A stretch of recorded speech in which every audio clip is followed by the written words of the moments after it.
Oi, gente! Hoje é dia dos 10 melhores musicais da história do cinema.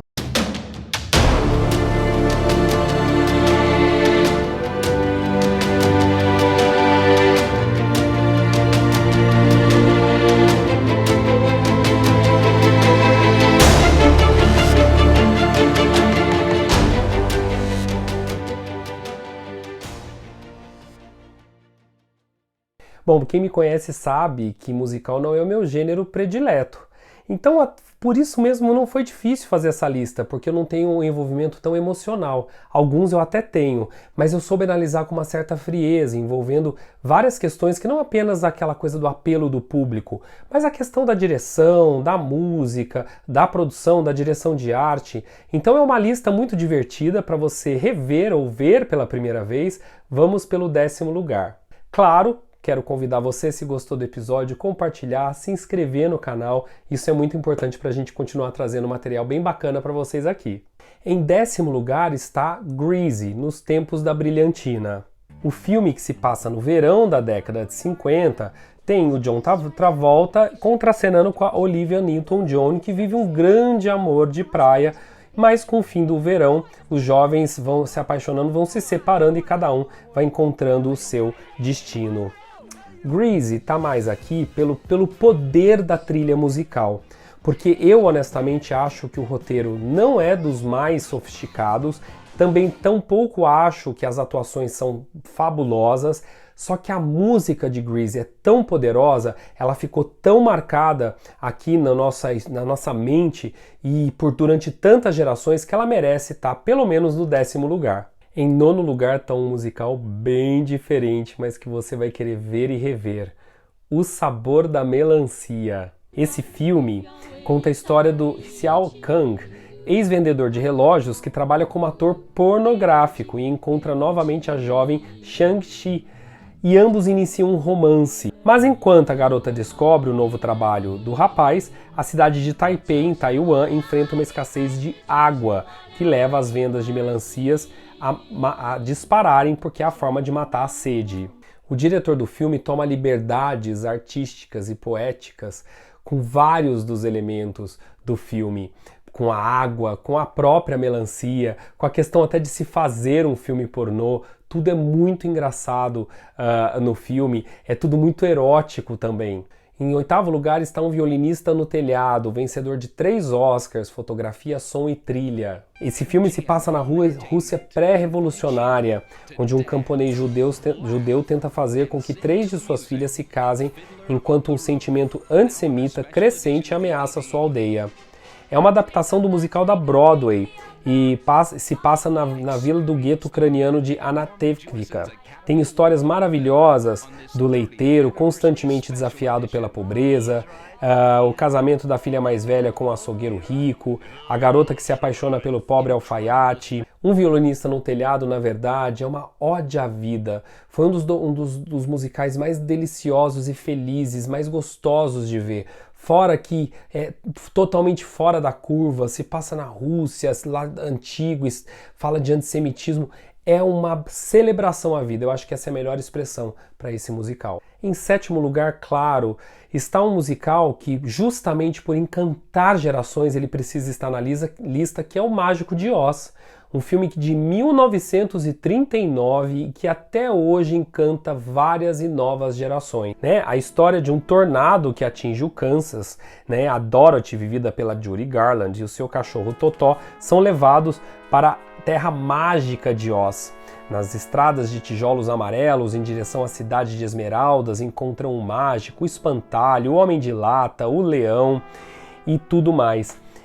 O Mágico de Oz já rendeu diversos musicais, já rendeu outros remakes, já rendeu outras versões de diretores, mas olha, a versão original com a Judy Garland de 1939 não deixa nada a desejar, nada a perder. Ao contrário, se você tem criança pequena, coloque para o seu filho, para sua filha, porque ele vai se divertir muito.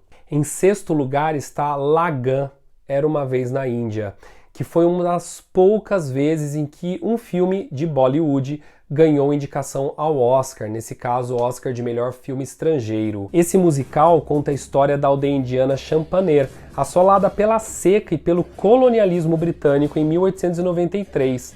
Sem uma gota de chuva em meses, os preocupados moradores de Champaner pedem às autoridades locais uma revogação temporária dos impostos, o odiado Lagan. Liderados pelo heróico Bhuvan, que é interpretado pelo Amir Khan, levam a situação ao governador militar, o capitão Russell. Mas o sádico ameaça aumentar o Lagan 3 vezes, a menos que os aldeões derrotem seus homens em um jogo de cricket. Lagan simplesmente mostra em alto e bom som as grandes paixões da Índia: o cricket, a música, a dança, a própria cultura do país e a ideia de expulsar ali os ingleses. Então, olha, é uma história maravilhosa, é um dos melhores filmes já feitos em Bollywood. Tem dança, tem música, tem atuações muito boas, fora que é uma super produção indiana. Lagan tem que estar na sua lista. Em quinto lugar está o filme Apenas Uma Vez, que você talvez conheça como Once. É, sem sombra de dúvida, o filme que eu mais chorei quando fui cobrir. Eu cobri numa cabine de imprensa como profissional da época, como crítico de cinema. Eu acho que eu enchi um balde de lágrimas no cinema. Eu o tempo inteiro estou me cobrando para assistir novamente esse filme. É uma das histórias de amor mais lindas que eu já vi no cinema. É a história de um artista de rua e de Dublin e consertador de aspiradores, vivido pelo Glenn Harzard, que inicia um relacionamento frutífero com uma florista tocadora de piano, vivida pela Marketa Igrova.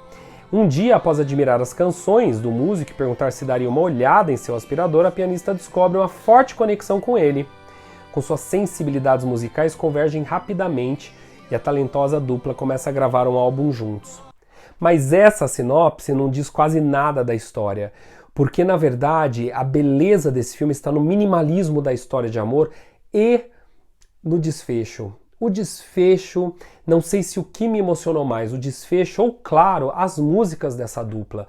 Essa dupla, o Glenn, ficou muito famoso, busquem o Glenn, as músicas dele no Spotify, enfim, naquele momento você quer usar uma musiquinha mais triste e tal, mais melancólica, e são as músicas que vai carregando a sua dramaticidade. É uma beleza de filme. Em quarto lugar está Os Homens Preferem as Loiras, uma obra-prima de um excelente diretor do cinema americano chamado Howard Hawks. No filme, Marilyn Monroe vive a Lorelei Lee, uma showgirl com a filosofia que os diamantes são os melhores amigos das mulheres, junto com a sua melhor amiga Dorothy, que é vivida pela Jane Russell. Elas embarcam em uma viagem de barco para Paris, onde ela se pretende casar com um milionário. No caminho, as meninas são atormentadas por um detetive, contratado pelo pai do rapaz, que acha que ela vai traí-lo. Os Homens Preferem as Loiras é daqueles filmes que você não sabe se fica mais encantado pela atuação da Marilyn Monroe, que foi um gênio do cinema, pela direção do Howard Hawks. Veja a data desse filme, olha que pioneiro foi o roteiro, como que o Howard Hawks trabalha com a improvisação.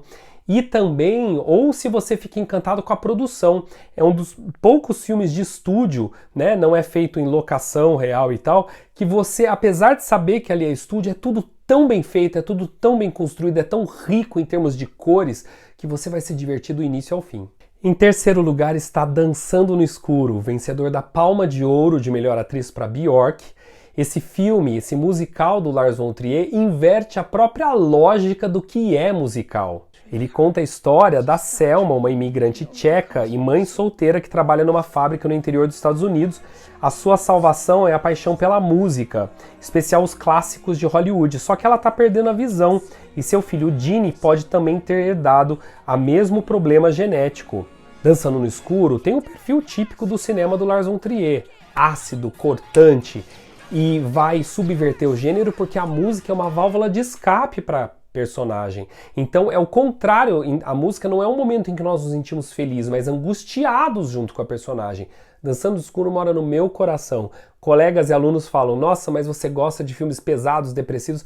Eu gosto de filmes bons, filmes que vão discutir roteiro, subverter lógicas, invadir novos territórios. Em segundo lugar, eu coloquei o filme que talvez nessa leva de musicais que vem dos anos 2000 para cá, é o que para mim foi mais bem executado, que é o Chicago. Chicago, o musical, se passa em meados dos anos 20, com a Roxy Hart, vivida pela Renée Zellweger, uma pequena dançarina casada com o bem-intencionado, mas estúpido Amos, vivido pelo John Reilly.